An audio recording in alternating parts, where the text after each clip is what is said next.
3 цагийг зарцуулна гэж бодож цагны запастай очоорой гэж зөвлөх нь. За ингээд ойлоо дотгошоо нутраад л орхоо. За тийм. Бүрдүүлэх 4 дахь материал бол албан байгууллагын тодорхойлолт, цалингийн тодорхойлолт, үүнийг орлого олж байгаа өрхийн бусад гишүүдч гэсэн бүрдүүлнэ. Энэ тодорхойлолтод таны ажил албан тушаал, ажиллаж байгаа хугацаа, цалингийн хэмжээ зэрэг нь багтсан байх болно. Таны өрхийн орлого хэдэн төгрөг байхаас хамааран танд хэдэн төгрөгийн зээл өгөх нь шийдэгдэнэ. Та болон таны хамтран зээлдэгч цаашид хэдэн жил ажиллах вэ? Цалингийн бус хэрнээ баримтжуулан тодорхойлж болох өөр орлого юу байна гэх мэтээс зээлийн хэмжээ хамаарахыг Орон сууцны санхүүжилтийн корпорацийн зээлийн эдийн засагч анхааруулж байна. Төрийн албаагч 40 сая төгрөгийг авна гэж ойлгоод байдаг л да. Энэ бол бас жоохон эндүү ойлголттой.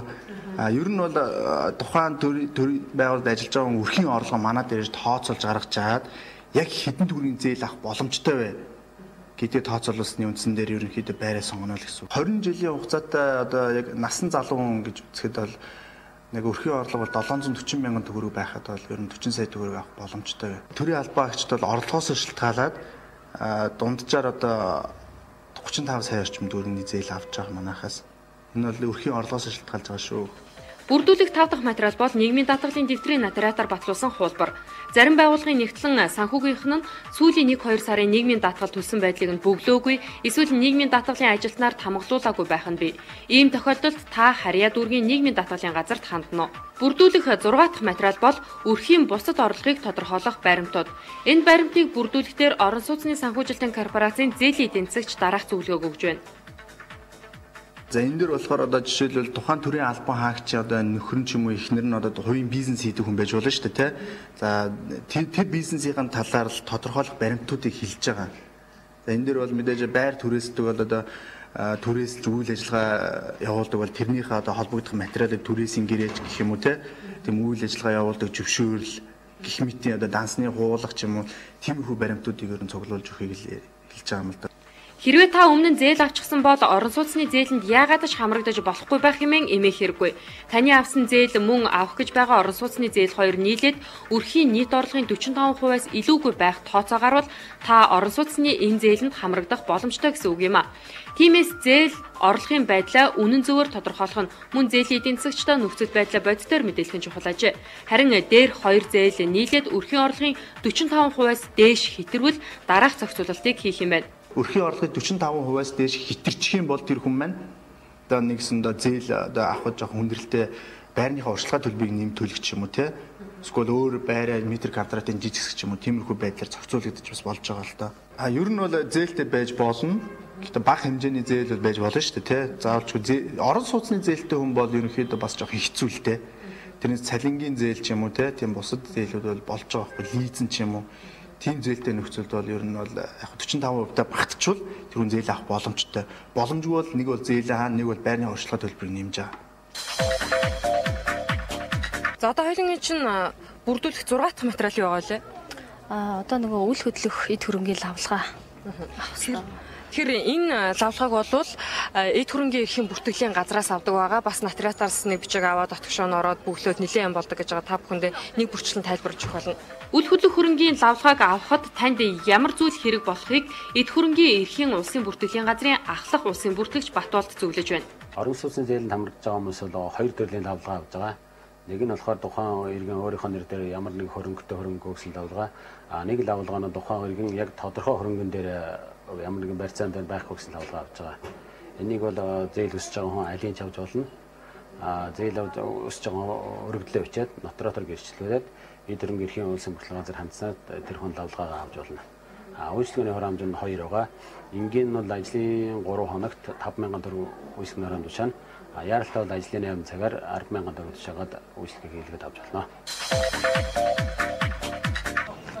За түвштэй тэгэхээр манай оролцогч Шалгармаа Хит 2 үйл хөдлөх хөрөнгийн газар ороод лавлгаагаа аваад гарчлаа. Тэгэхээр эн чинь зөвхөн та өөртөө аваад зогсохгүй бас хамтран зээлдэж байгаа. Гэр бүлийнхаа хүний лавлгаанд бас давхрах юм байна. Хамтран зээлэгчтэй бас хамт авах хэрэгтэй юм байна. Тэгээд хамгийн гол нэг урд нь тухайн хүний одоо үйл хөдлөх үед хөрөнгийн л одоо байдлыг л тодорхойлт авдсан байна л да. Тэгээд үзэгчтэй заавал ингээд үл хөдлөх хөрөнгөтэй хүн эндээс л авалгаа авна. Хөрөнгөгүй нь бол авах шаардлагагүй гэж бодож болохгүй нэ. Та бүхэн хөрөнгөгүй байсан ч гэсэн ирээд л авалгаагаа авна. Хөрөнгөтэй бол хөрөнгөтэй гэсэн л авалгаа авна. Хөрөнгөтэй учраас зээлэнд хамруулахгүй байх, хөрөнгөтэй үл хөдлөх хөрөнгөтэй хүн зээл авч болохгүй байх гэсэн ойлголт бол байхгүй гэдгийг бол эдийн засагч нь хэлж байгаа. Би бас та бүхэндээ эдийн засагчийн тайлбарыг нь хүргэх болно. За тэгээд үл хөдлөх хөрөнгөний одоо газар бол энэ ард харагдаж байна. Үүний баруун хэсэгт бол ерөнхийдөө натратч төвлөрсөн байт юм байна. Харин сая та бүхэнд хэлсэн тэр мэрэгчлээ төлбөрөө тушаах, хураамж тушаах хэрэгтэй гэж байгаа. Тэр нь бол энэ зүүн хэсэгт харагдаж байгаа. За тэгээд ингээд бит хоёрын бүрдүүлэх хэрэгтэй 6 дахь материал ингээд болж байна. Бит хоёр бол ер нь яралтаагаар өдөр нь гаргуулад авчиж байгаа тийм. Тийм, яралтаагаар 3 цагийн дотор ингээд 10,000 төгрөгөөр гаргацтай юм байна. Нийлээд 20,000 болчихсон уу? Тийм. Нийлээд 20,000. Тэгээд эн чи энгийнээр бас гаргуулдаг юм шиг ажлын 3 хоногоор. Тийм. Тэр нь бол 5,000 гэсэн тийм. Тийм, 5,000-аар гаргадаг юм байна. За одоо хоёулынх нь ерөнхийдөө материалууд бүгдээрээ бүрдчихлээ. Одоо Орос улсын санхүүжилтийн корпорац руугаа очиод зээлийн эдийн засагчтай материал өгөх үү? За, тэг нь одоо. Очиод материалаа танилцуулна. Ер нь бол зүгээр зээл авч чадна гэдэгт итгэлтэй байгаа зү. Итгэлтэй байгаа. Үл хөдлөх хөрөнгөтэй хүмүүст хамаардаг дараах зөвлөгөөг зээлийн эдийн засагч өгж байна. За үйл хөдлөх хөрөнгөний лавлгаа гэдгээр хүмүүс бол ерөнхийдөө жоохон энэс жоохон имээдэг л дээ. За энэ дээр орон сууцтай байвал би ахиж орон сууц авч болохгүй юм байна гэж ойлгодог. Энэ бол буруу л да. Ер нь ухаан маань орон сууц хөдөө орон нутгад дамжирдаг юм бол хөдөө орон нутгад орон сууцтай байгаа шүү дээ, тий. Тэгээ орон сууцтай юм бол орон сууц авч болохгүй юм байна гэж ойлгодог. Тэр бол буруу л да. Энэ орон сууцтай байж болно. За энэ лавлгаа авж байгаа гол шалтгаан нь болохоор одоо тэр хүн орон сууцтай ч юм өөр нэгэн үйл хөдлөлтөй байж агаад тэрийг одоо барьцаанд тавьсан байна уу? Барьцаанд тавиагүй байна уу гэсэн тийм тэр хэсгийг тодруулж байгаа юм л да. Барьцаанд тавьсан байлаа гэхэд тэрийг одоо бид нар хэдэн дүүрний барьцаанд тавьсан, хэдэн дүүрний зээл авсан гэдэг мөн өмнөх ярьжсэн нөгөө зээлийн нөгөө юу байгаа шүү дээ, график те тэрийг ерөөхдөө бид нар цаа тод гаргаж өгөөд тэгээд ер нь бол зээл хамрагдаж болно. Альгэрма бүрдүүлсэн материалаа зээлийн эдийн засагчтай өгч дараагийн шат болох орон сууцаа сонгох шатанд орсон юм. Ингээд Альгэрма өмнө нь төлөвлөсөн байсны дагуу Орчлон констракшны 2 өрөө байрыг урт хугацааны зээлээр авахаар тус компанийг зорилоо. Барилгын бүх компани байраа энэ зээлд хамааруулаагүй. Барилгын компаниуд өөрсдийн хүсэлтээр орон сууцны санхүүжилтийн корпорацтай хамтарч ажиллан энэ хөтөлбөрт хамрагдах дээр гэрээ байгуулсан байх ёстой юм байна. Ингээд Альгэрма Орчлон констракшнтай гэрээгээ байгууллаа.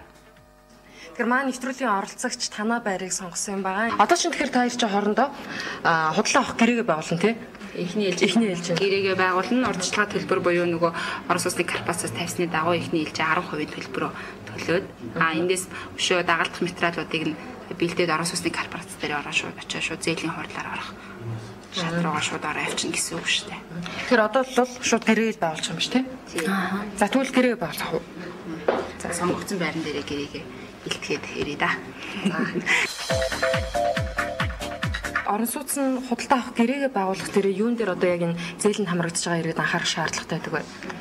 Нэгдүгээрт ковот авсан иргэд маань орон сууцны корпорац дээр очиж өөрсдийнхөө зээл олгох боломжтой дүн хэмжээг мэдэх шаардлагатай. Тэрэндээ тааруулаад өөрсдийнхөө байрыг сонгох шаардлагатай байдаг байхгүй.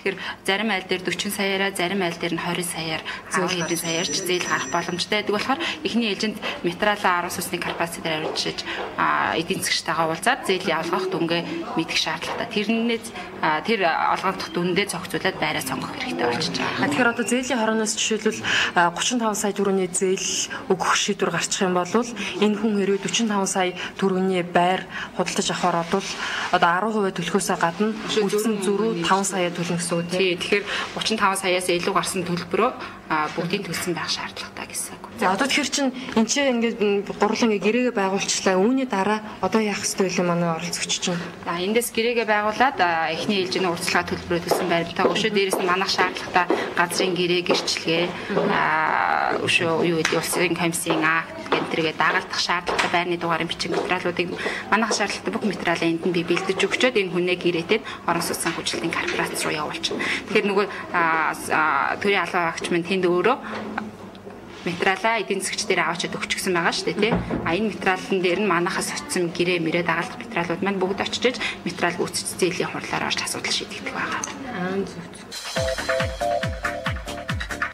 Ийхүү орон сууцаа сонгоод гэрээгээ байгуулад бүх материалаа бүрдүүлсэн зээл хүсэгчид яг хэдэн төгрөгийн зээл өгөхийг зээлийн хорооны хурал шийддэг юм байна. Зээлийн шийдвэр гарснаас хойш гэрчлэгээ гарангууд манай дээр орон сууцны гэрээ хийж байгаа. Гэрээ хийгээд гэрээ хийсний дараа гарах зардал бол 40 сая төгрөг авсан бол ерөнхийдөө дунджаар нэг 400-аас 450 орчим мянган төгрөгийн зардал гарч байгаа.